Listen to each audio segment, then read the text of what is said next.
Salut à tous, la Tétoise TV, elle est là. Vous êtes où? Venez, je suis là. Avant que je commence, n'oubliez pas de liker et s'abonner et partager et commenter. Votre commentaire et votre j'aime, c'est vraiment très important pour nous. Avant la banda, botia j'aime, ils sont vraiment très important. Et là que nous avons tiré la bino, c'est vraiment très important. On va écouter Bissonios ensemble. La famille, Rolanda, Nasengi, merci. Rolanda, Sema, merci toujours. Mais n'oubliez pas de partager aussi. Hein. C'est vraiment très important. Nous sommes déjà la famille. Nous sommes déjà la famille. S'il vous plaît, aidez-nous et s'abonnez aussi. On va écouter maintenant Tofongola Matoyi Toyoka Oyo Izokoleka Oyo Izolubama. Merci beaucoup. Celui de savoir en quoi consiste votre mission en Afrique. Est-ce que l'Afrique a vraiment besoin des missionnaires qui viennent éduquer nos enfants?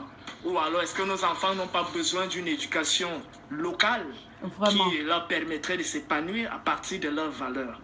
Déjà, à l'entame, j'aimerais lire et relire ce que j'aime toujours lire. À votre attention. J'ai voyagé à travers l'Afrique. Je n'ai pas vu de mendiants ni de voleurs. J'ai vu des personnes avec des hautes valeurs morales et je pense que nous ne pouvons pas conquérir ce pays à moins que nous ne brisions et effacions la colonne vertébrale de cette nation qui est sa spiritualité et son héritage culturel. Par conséquent, je propose que l'on remplace son ancien système éducatif, vous l'éducateur, et culturel. Ainsi, quand les Africains penseront que ce qui vient de l'étranger, et en particulier de l'Angleterre, est meilleur que ce en quoi ils croyaient, ils perdront l'estime de soi, leur culture, et ils deviendront ce que nous voulons qu'ils soient, à savoir une véritable nation dominée. Discours de Lord Macaulay au Parlement britannique le 2 février 1835. Ce discours est adressé à votre attention et à votre intention.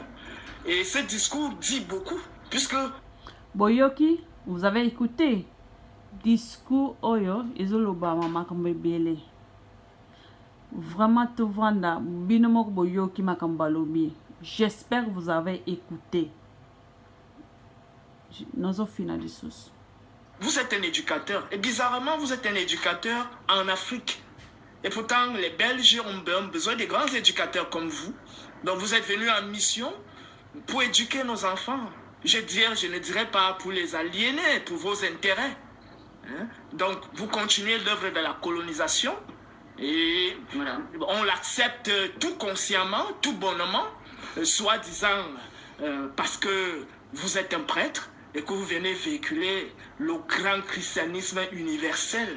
C'est-à-dire cette hantise d'universalité que vous avez toujours prônée à travers vos penseurs tels Emmanuel Kant, Hegel, Montesquieu et tous ces gens, en même temps qui insultaient les nègres et en même temps qui valorisaient l'esclavage. C'est-à-dire cet universalisme de l'âge des Lumières qui est né même déjà avec la mentalité conquérante de la tradition gréco-latine. Je parle de l'Empire grec et l'Empire romain qui ont mené une politique essentiellement impérialiste, agressive.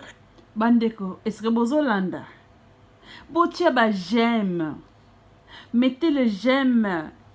Dans le clarbino ba recherche à boyer. Pour effondrer la bino matoye mutu parce que to yebite tellement to ko tellement des Africains bazo koka tellement ba défendre ma belle na bango. Imaginez tellement musala na sala ka ba recherche na sala ka na bino. Mettez-moi les j'aime. Ce beau c'est pelina discours oyo. Pardon la famille. Mettez-moi les j'aime. Likez. S'il vous plaît. Et commentez. Mettez-moi aussi les cœurs. Mettez-moi les cœurs, la famille. Mener une politique essentiellement impérialiste, agressive. Et cet impérialisme et cette agressivité s'est étendue même au niveau de l'expansion des idéologies, au point de venir d'abord étudier les systèmes des autres et envoyer maintenant les espions Mindele sous forme de bazamiyibi, missionnaires qui sont même en fait des bazamiyibi, militaires Mindele déguisés bazamiyibi. dans des soutanes avec la Bible pour baliser le chemin donc à l'impérialisme. C'est ce que nous continuons d'observer aujourd'hui, au point où nous vous avons en face de nous, hein, en tant qu'éducateur, en tant que prêtre, qui véhicule les messages de Jésus et tout le reste partout. La question que moi j'aimerais vous poser est Posez-y. celle de savoir, est-ce que vous aurez la même latitude en Chine, en Inde, en Arabie Saoudite, au Japon, chez ces gens où les valeurs culturelles sont encore fortement ancrées et qui, tout bonnement, impulsent même la dynamique du développement de ce peuple dans tous les plans, que ce soit sur le plan de l'art, la politique, l'économie et le reste. Alors, vous avez le mérite de la franchise, j'apprécie beaucoup, mais votre thèse n'est pas très originale, mais ça va, j'ai l'habitude. Je vous réponds. Ça m'étonne. Boyokia, wana mundele sepeli na discours oyo ndeko na bisa mutu mwindu te. Boyokiango. En tout cas, non fina la famille. J'aime ezanango fele. To lobite ke bobimsa lukuta na bino ambon. Ezanango finika musabi kaka, j'aime kaka. Ezanango gratuit pour nous besoin maboko makasi boyoko. Siko so na lobaki kasi makamambongo kasi. Bo lobani. J'aime ezanango fele. Commentaire pe ezanango fele. Be étoile ceux qui ba cœur ezanango fele la famille. Bon ça a un plaisir na musala una sala ka ba recherche pour ils font la peuple mayele ba yebande ko défendre à Congo, Afrique. La famille. Ezana ona ki Congo te, ezana ki Nyombo te, ezana ona ki Chuluba te, ezana ona na anglais te, ezana ona na munoko italien te, ezana munoko arabe te, ezana munoko ya français. Ezana ona français. La famille. Aidez-moi un peu de mettre de j'aime. Je vous aime beaucoup, hein, la famille. Taraba pasteur ndenge ba yi bakabino. Bokena rambangwa kocha mabonza, mais biso tozolo ko ba recherche pour la musa peuple. Tosinga kutu eloko te tosinga rara ba cœur, tosinga ba j'aime kaka. Hein? Moi je vous demande seulement le j'aime, les likes, le cœur, le commentaire. Je vous demande seulement ça. Non, continuez. Toyoka. O eza débat. Mutumwina mundele. Mundele a annulé et a balbanine. Andimi discours ya mutumwindu te. Mutumwinda salaki ba recherche yanga zotangla makamonio so mindele ba ya salaka en Afrique. Mais oya mundele a sepe na discours oyo ya ndekonabisa mutumwindu te. Oh, ils ont débat. Nous avons fini. Ça m'étonne que vous n'ayez pas lu le discours de Léopold II. Non, moi je me suis contenté de celui-là. Qui est un faux d'ailleurs. Oui, c'est ce que vous estimez, hein. Oui, d'accord, c'est un faux sous Mobutu, c'est un discours totalement ironique, parce que laissez-moi vous dire une chose, c'est qu'aucun homme politique ne peut parler aux membres de l'Église, ils n'ont pas le droit. C'est les hommes d'Église qui parlent, les supérieurs, les prélats qui parlent aux prêtres. Parce que les politiques, vous imaginez un peu que tous les missionnaires, et moi aussi d'ailleurs, je suis dans le même sac, qui sont venus en Afrique depuis, vous pensez qu'on vient pour trahir l'Évangile ? Mais vous imaginez quoi là ? Vous avez dit des soldats de la colonisation. Mais vous êtes extraordinaires. Allez voir les cimetières de tous les missionnaires qui ont... Et moi j'ai connu Monseigneur Van Degen et tout ça, qui ont donné leur vie à l'Afrique, n'est-ce pas ? Vous pensez qu'ils sont venus trahir les Africains ? Relisez les papes qui condamnaient l'esclavage et vous allez voir que la véritable Église a toujours voulu servir l'homme et dénoncer l'exploitation de l'homme. Bon, ça c'est une première réponse. Hein ? Maintenant, et la colonisation. Ben oui, la colonisation. Ça, je peux vous en parler pendant des heures si vous voulez aussi. Mais elle n'a pas été forcément ce que vous croyez. Maintenant, elle n'a pas été toute belle aussi, ça vous d'accord. Mais rien n'est très beau dans ce monde, vous savez, tout n'est pas pur. Et c'est pas l'Église qui a colonisé. Savez-vous qu'en France, pour la France, hein, c'est le Parlement, le français, donc le gouvernement de gauche qui a voulu la colonisation. Le gouvernement de droite qui était royaliste avec l'Église ne voulait pas la colonisation. parce que ça coûtait trop cher. La colonisation coûtait très cher. Et il y avait une division au sein du gouvernement français au moment où on a décidé la colonisation de l'Afrique, hein, en tout cas pour ce qui est de la France, qui n'a pas voulu, parce que la colonisation a coûté très cher aux pays colonisateurs. Alors bien sûr, vous direz, c'est pour s'enrichir. Il y a eu certains qui se sont enrichis, mais les pays ont payé très cher. Et les pays qui se sont le mieux développés après, c'est pas les pays colonisateurs, excusez-moi. Excusez-moi, l'Angleterre très bien, l'Allemagne, elle n'a pas beaucoup colonisé, l'Allemagne s'est très bien développée sans la colonisation, vous savez. Bon, donc vous êtes pour la mission civilisatrice? Alors, eh bien, pour la thèse de la mission civilisatrice? C'est exactement le motif du gouvernement de gauche à l'époque de Ferry et compagnie, donc en 1900 et tout ça, en France. Opposé à Clémenceau et les autres. Effectivement, c'était mission civilisatrice. Je vous accorde qu'il y avait une forme de domination, d'orgueil. Quelle civilisation qu'envoyait la République française, qui a été un désastre. Un désastre. Alors on se garde bien de la civilisation française quand elle vient de la République, de la Révolution française. Hein. Vous savez, c'est par les Lumières. Comme disent des grands intellectuels qui méritent d'être connus, c'est les sombres lumières. Les sombres lumières. Parce que finalement, la Révolution française a détruit plus qu'elle n'a construit. Ça, on ne le dit pas, bien sûr. Donc ces lumières, soi-disant, de mission colonisatrice, posent question. Donc vous voyez, la colonisation c'est beaucoup plus... Et puis d'ailleurs, c'est pas l'Église qui a colonisé, elle a accompagné et puis voilà, et elle a voulu développer. Alors avec les maladresses, c'est possible qu'il n'y avait pas l'ethnologie comme aujourd'hui, tout ça. Notez quand même que c'est pas mal de missionnaires. Mais sauf que mon père, pour le cas du Cameroun, les premiers arrivés pour la colonisation, c'était des missionnaires. Je pense à Christophe Colomb, Joseph Méric, oui, c'est protestant. Je ne vais pas parler de Christophe Colomb. Joseph Méric, Alfred Sacrer et le métis jamaïcain. C'est protestant sur la côte, évidemment. Voilà. C'était des missionnaires. Oui, bien sûr. Et bon, oui, regardez qu'ils ont fait quand même un travail. Tous les missionnaires. Regardez, dans le monde, qu'est-ce qui s'occupe le plus des hommes atteints par le sida? Et surtout les catholiques d'ailleurs. C'est les missions, c'est les chrétiens. Regardez quand même, vous savez, on tape toujours, c'est un arbre qui tombe fait plus de bruit qu'une forêt qui pousse. Monsieur Castaner, le bien qui a été fait par l'Église, pardon. Monsieur Castellman, vous tournez autour du pot. Vous ne voulez pas dire la vérité aux téléspectateurs. La vérité, elle est claire. L'Église, c'est-à-dire la grande Église, dès les premiers siècles, a toujours partisé avec les politiques. Ça, c'est la vérité que tout le monde connaît. Pourquoi est-ce que l'Église s'est retrouvée dans la mission impériale? C'est faux, elle n'a pas toujours partisé. Écoutez, c'est une réalité parce que ce qui arrive, ce sont les missionnaires qui arrivent. Et vous avez cette malice à vouloir toujours... Hey, débat elengi, mundela zoko kate, akosoli, alingisi mutu. Mutu mwinda zo tande ba vérité. Bandeko, bote wa j'aime, mettez les j'aime. Likez de vidéo, s'il vous plaît, la famille. Bozala le kosoter, botika ba j'aime, bozala le kosoter, botika ba like, ils en ont fait là, na ba cœur, na ba commentaire, ndengema la marine le barale. Mettez le cœur, botia ba cœur, hein, mettez en goa. Bozala le kosoter, nous on pas na ki lokula rabino quand même, mo ba message à boy vraiment pour ils font la biso matoi, ils font la biso maile. Mona pasi na kindatina kati vraiment, hein. Boza le kosote, botika bo garda rabino mon côté ba jamais, bo partage hein, botila rabiso hein. Malice à vouloir toujours fustiger. Mundela kosoli akokite ba vérité aboye. Mundela kosoli tika ba mona ongo balekisi.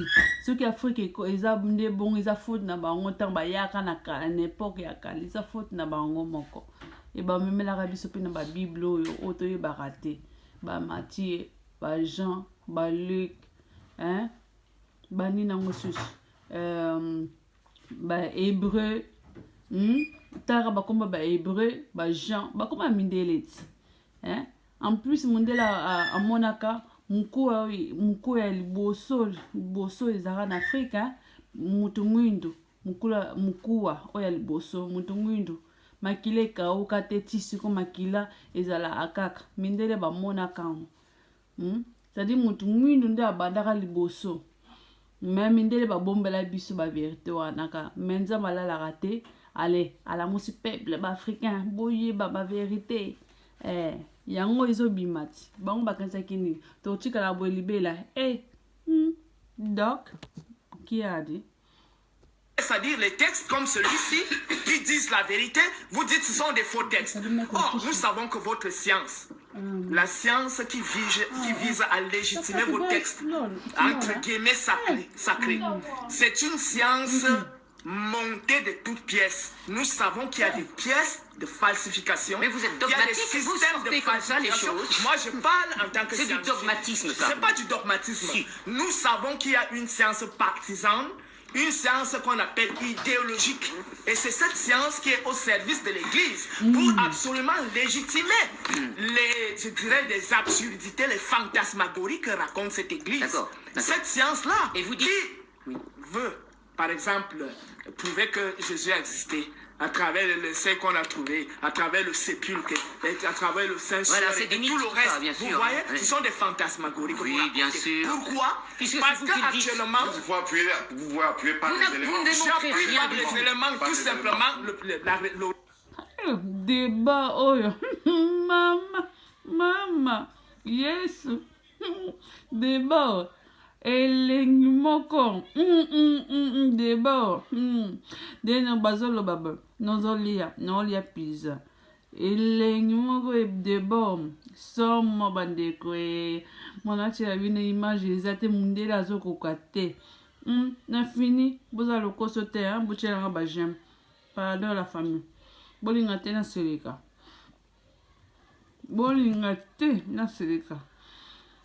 La raison est très simple. Mais qui sont actuellement détenteurs de la promulgation des résultats scientifiques?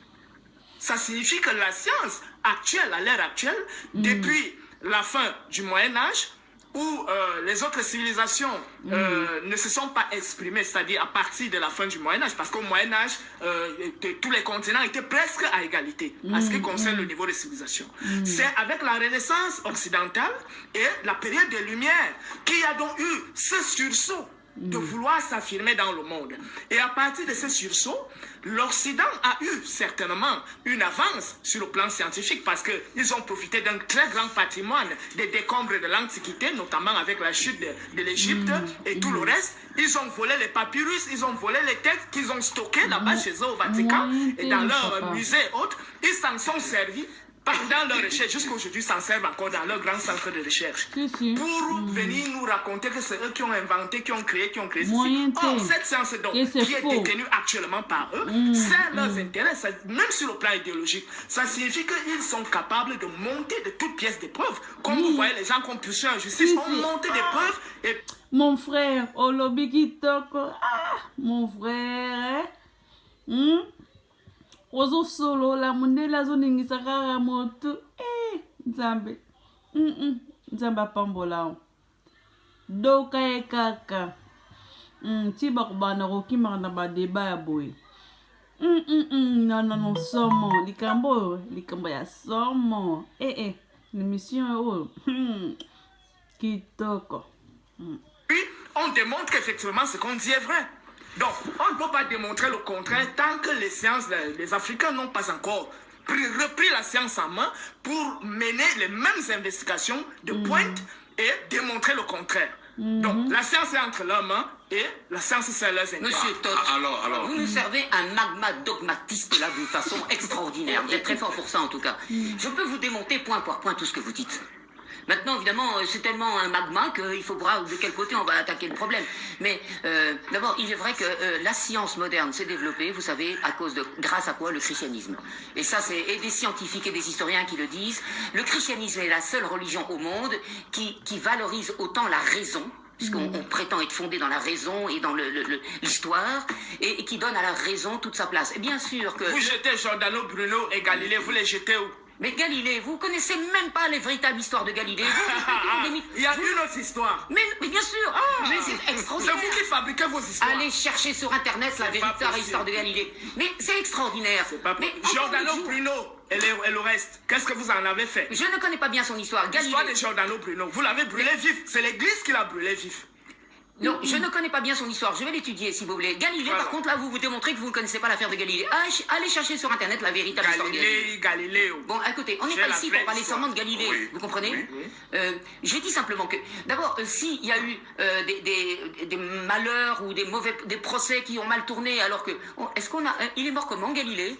Galilée n'est pas mort, il a été réduit au silence. D'accord. On lui a interdit de continuer de dire ce qu'il voulait, je dirais, démontrer. D'accord. Et même Descartes a été réduit au silence parce que les travaux de Descartes visaient la déconstruction. Et comme le clergé avait le pouvoir, comme le clergé avait le pouvoir à cette époque, il avait donc l'ordre d'imposer, comme ce que a subi par exemple Schelling. Schelling a été expulsé de l'université parce qu'il voulait prôner les doctrines excusez-moi, laissez-moi parler quand même. Laissez-moi parler parce que là, je n'ai pas le droit à la parole.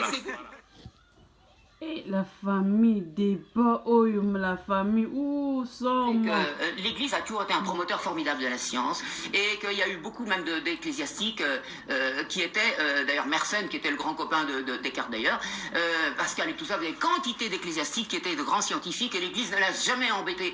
Et d'ailleurs, l'histoire de l'héliocentrisme de Galilée, c'est d'abord Copernic, un siècle avant environ, et Copernic était un moine, enfin un prêtre polonais, et il a été très bien accueilli au Vatican. Donc l'affaire Galilée n'est pas ce que vous dites. Vous estimez que c'est Copernic qui parle de l'héliocentrisme le premier?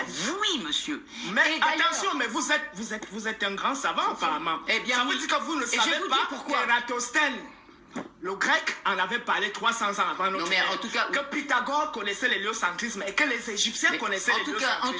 En tout cas, reconnaissez qu'un siècle avant, Copernic... Donc votre prêtre ne fait que reprendre des thèses qui étaient déjà connues. Non, mais en tout cas, je n'ai pas dit... Je dis que Copernic est le premier dans l'Église a déposé son hypothèse de l'héliocentrisme, qu'il était très bien accueilli et que l'Église n'a pas persécuté Copernic. Ok. Maintenant, on était contre des... Alors, si vous voulez qu'on parle de Galilée, mais on n'a pas le temps, on disait que Galilée ne prouvait pas l'héliocentrisme, ce qui est vrai d'ailleurs parce qu'il prétendait le prouver avec les marées. Les marées, c'est la Lune. Et là, dans l'Église, on avait raison en disant tu ne prouves pas, tu n'as pas le droit d'émettre ta thèse avec assurance comme tu fais. Et ensuite, Galilée a détourné, il a eu une autorisation pour un bouquin, il en a fait un autre. Il s'est moqué du pape aussi. Donc Galilée a commis plusieurs fautes. Et en même temps, il était très estimé au Vatican. Ouais. Le pape était son ami. Donc, il y a eu une dégradation d'un climat. C'était en pleine réforme contre le protestantisme aussi. Donc, on blaguait pas trop à l'époque. Mais c'est pas l'affaire que vous racontez. Donc, laissons tomber Galilée. L'Église a toujours favorisé et le christianisme a donné, c'est pas moi qui le dis, c'est des historiens, le climat à la fois intellectuel et moral pour le développement de la science moderne. Parce que, vous savez, il y a des religions qui ne permettent pas le développement de la rationalité. Tout le contraire, monsieur Casterman. Pour sortir. Tout le contraire.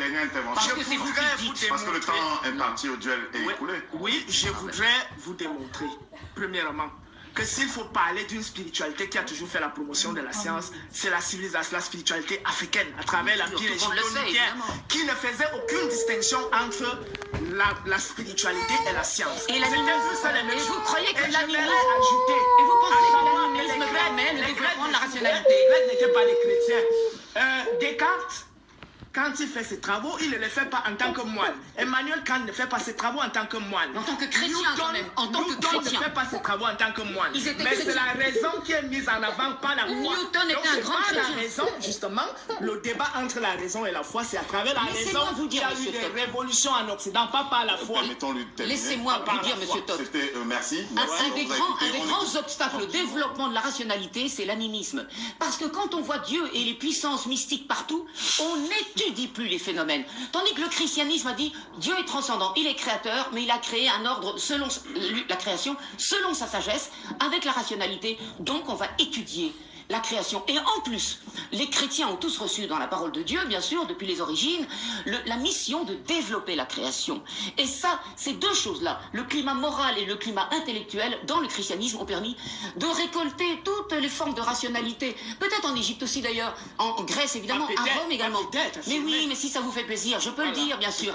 Le christianisme a été un catalyseur de toute la richesse de l'humanité. Mais c'est quand même grâce à sa religion, la religion chrétienne, d'un Dieu unique, d'un Dieu tout-puissant, amour, un Dieu sage qui n'est pas contradictoire comme dans l'islam, qui peut dire une chose et son contraire. Un Dieu unique. Un Dieu unique. Comme avait voulu Akhenaton.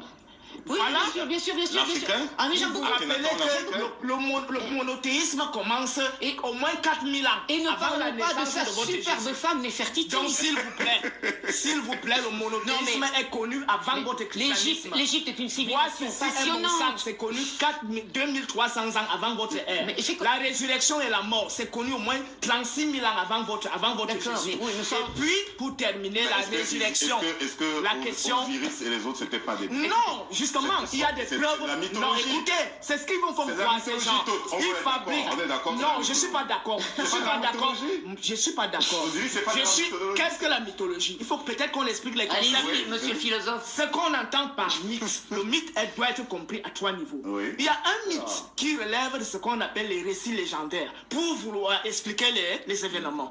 Il y a une autre dimension du mythe qui est pédagogique, c'est-à-dire enseignée par image. Et la troisième dimension du mythe, c'est ce qu'on appelle le mythe télestique, c'est-à-dire il faut être initié pour contempler les archétypes qui gouvernent l'univers et pouvoir les codifier soit à travers un discours poétique, soit à travers des symboles mathématiques, soit à travers des symboles hiéroglyphiques. Donc le mythe n'est pas forcément quelque chose de péjoratif, qu'on arrête de faire croire. Alors si on parlait du mythe d'Osiris, il s'agit d'un mythe initiatique. Il ne s'agit pas d'une légende populaire. Donc comprenons cela. D'accord, mais ce n'est pas un événement historique. Qui montre donc que si déjà vous avez voulu fabriquer ça sous forme d'histoire, c'était une escroquerie de l'humanité parce que les Africains le savaient déjà. Il fallait que vous cristallisiez vos consciences sur un individu qui est un blanc comme vous pour que toutes les énergies qui s'appellent comment orientées vers votre égrégore. Qui s'appelle comment? Jésus, c'est ça? S'il vous plaît. Oui, Jésus n'est pas un mythe, il est vraiment historique. C'est un mythe. Osiris, c'est un mythe. Mais c'est extraordinaire. Je m'excuse, je voulais donc terminer en disant que je m'excuse pour les propos excessifs en disant que vous voulez cristalliser les consciences autour d'un individu parce que vous avez créé votre égrégore dès le 1er siècle. Et il faut constamment nourrir cet égrégore avec les consciences des aliénés. Merci Todd. Vous réagissez, mon père, il ne pourra plus réagir. On a écouté la substance de ce qu'il avait à dire. Maintenant, vous réagissez pour qu'on sorte du duel.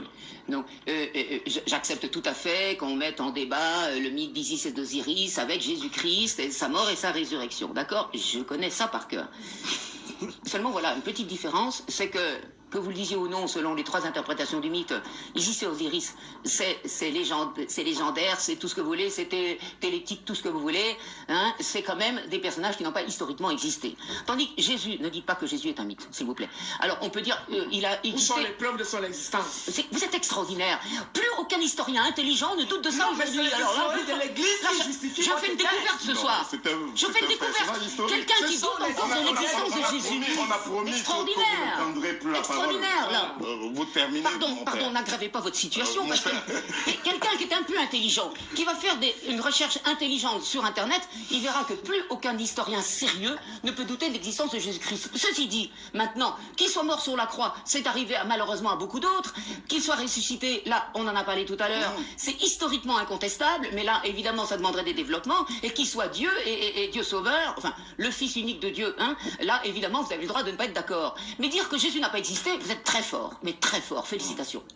Alors, est-ce que la religion n'a pas inhibé la volonté des Africains d'émerger, d'avoir des postures scientifiques? Je crois que c'est ce qu'il faut voir avec finesse dans la posture de Todd. Est-ce que la religion n'a pas desservi l'Afrique de ce point de vue? Merci pour la question. Donc, quand vous dites la religion, il faut dire les colonisateurs, il faut distinguer les deux. Je parle bien de la religion. Oui, attention, mais justement, la religion n'a pas fait de colonisation, comme on fait dire, dans un amalgame qui est inacceptable. Monseigneur Van Hegen, que j'ai connu comme évêque à Berthois, il nous disait, Jean Baudin, tu sais pourquoi la cathédrale était si loin du centre-ville? C'est parce que l'administration française était opposée aux missionnaires. Donc, la France, depuis 1905, c'est-à-dire la colonisation, a toujours été contre, officiellement, la France administrative, contre l'Église. Et donc, les missionnaires étaient toujours en bataille avec les administrateurs français, beaucoup, pas toujours, mais souvent. Hein. Ça, on l'ignore, bien sûr. Et les missionnaires ont défendu les esclaves, et le problème de l'esclavage aussi, mais c'était avant 1905 aussi. Hein. L'Église a défendu les missionnaires. Il y a eu des grandes figures qui ont défendu les esclaves et tout ça, et même avec les papes, évidemment. Et tout ça, on amalgame ça, on dit, voilà, les missionnaires sont des colonisateurs. C'est faux. C'est faux, c'est très facile l'amalgame, ça nous évite de réfléchir et de faire des études. Hein. Maintenant, je dois encore dire une chose. Regardez les travaux énormes des colons d'un côté et des missionnaires de l'autre pour même sauver les trésors de l'Égypte. Bien sûr, on a tout volé, bien sûr, on a tout volé. Seulement, regardez le fameux le barrage d'Assouan, tout ça, toutes ces merveilles d'Égypte, tout ça, toutes ces découvertes archéologiques, c'est les affreux blancs qui ont tout volé. Mais s'il n'y avait pas eu les affreux blancs, tout ça, ça aurait disparu dans les sables de l'Égypte. Et Champollion, qui a décrypté le langage, c'est un Africain peut-être. Donc, il faut quand même reconnaître que les Blancs, comme vous dites, ont toujours eu cette ouverture, cette passion. D'ailleurs, l'égyptologie a été une passion dans le monde des Européens. C'est une grande mode en France et tout ça. Et pourquoi vous croyez? Parce qu'on a découvert les beautés de l'Égypte. Et les missionnaires ici, qui ont étudié toute l'ethnologie, tout ça, le père de Rony, jésuite là pour le coup, hein, mais ils ont fait un travail colossal pour découvrir. Est-ce que les Africains ont étudié leur propre langue et tout ça? Qu'est-ce qui a fait les dictionnaires de Baya quand j'étais à Berthois? C'est des missionnaires. Pardon, s'il vous plaît, reconnaissez quand même que dès qu'il y a de la colonisation, il y a des intérêts particuliers et il y a du mal. D'accord.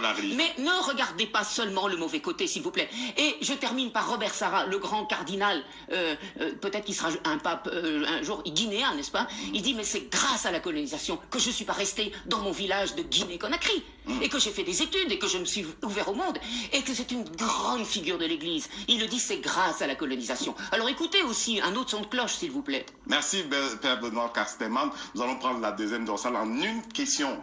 Pour mes confrères, une question, alors, pas plus, parce que nous n'avons pas toute la nuit pour cette affaire, même si la question est passionnante. Ce sont les scandales. D'accord. Non, je voudrais bien préciser qu'on parle des scandales. En parlant des scandales, je commence par Père Benoît Casterman, qui a commis un ouvrage en 2006, parlant bien sûr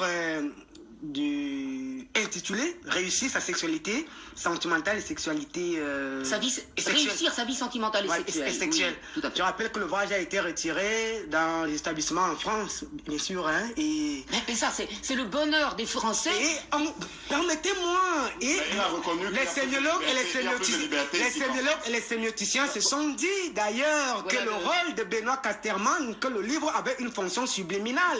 Il avait pour objectif de faire la promotion de l'homosexualité en voilée. Qu'est-ce que vous en dites? Qu'est-ce qui dit une bêtise pareille? Vous savez sur quoi j'ai été critiqué? D'abord, ce document a été diffusé, je ne sais plus... Parlant de la fonction subliminale de l'art. Pardon? Parlons de la fonction subliminale de l'art. Il y a eu des procès, peut-être... Non. Cet ouvrage... Voilà la famille. Et là, c'est très important. Yango wana boyoki.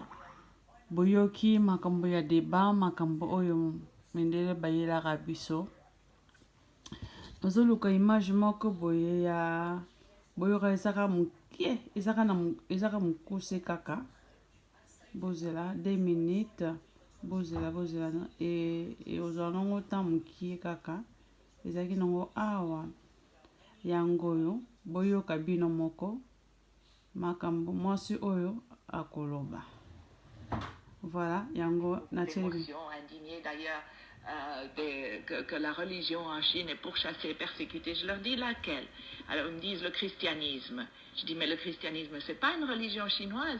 Le christianisme, le Christ, Jésus-Christ, cet homme si magnifique, si doux, si bon, a été envoyé en Chine dans une caisse d'opium. C'est comme ça qu'il nous est arrivé, avec le fusil d'un côté et l'opium de l'autre. Comment voulez-vous qu'on l'aime? Comment voulez-vous qu'on comprenne le christianisme? La première chose que les missionnaires faisaient quand ils étaient un peu casés, c'était durant les temps de famine et d'inondation, quand les pauvres paysans n'en pouvaient plus, de les convertir en leur donnant un bol de riz. Vous mangez, on vous baptise. Si vous ne voulez pas être baptisé, vous ne mangez pas. C'est ce qu'on appelait les chrétiens du riz. Comment voulez-vous qu'on aime ça? Et puis alors, ils achetaient à tour de bras des villages. L'Église catholique est devenue grand propriétaire terrien. C'est à elle qu'appartenaient à Shanghai tous les districts de prostituées. Comment voulez-vous qu'on respecte une église comme ça? Ça, c'est le christianisme. Et je ne parle pas du protestantisme qui était tout aussi mauvais. Le bouddhisme aussi a été importé. La Chine elle-même n'a jamais pu évoquer, n'a jamais vraiment créé une religion. C'est vraiment extraordinaire. Elle a eu le moralisme avec Confucius, elle a eu le taoïsme qui est une chose très vague, mais ce sont deux philosophies qui font du comportement moral humain la fin en elle-même.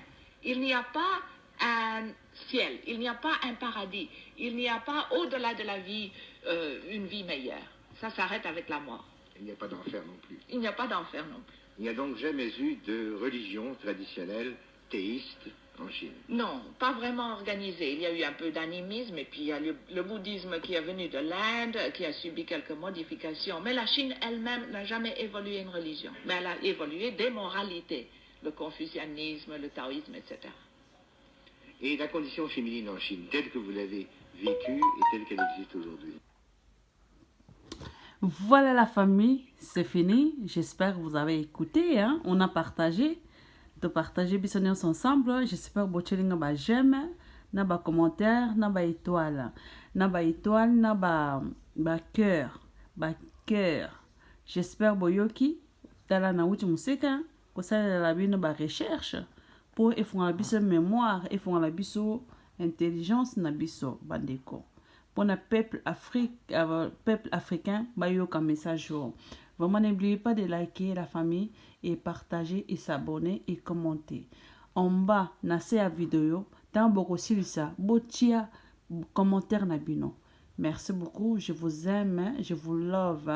Donc, na suite à suivre. Bye.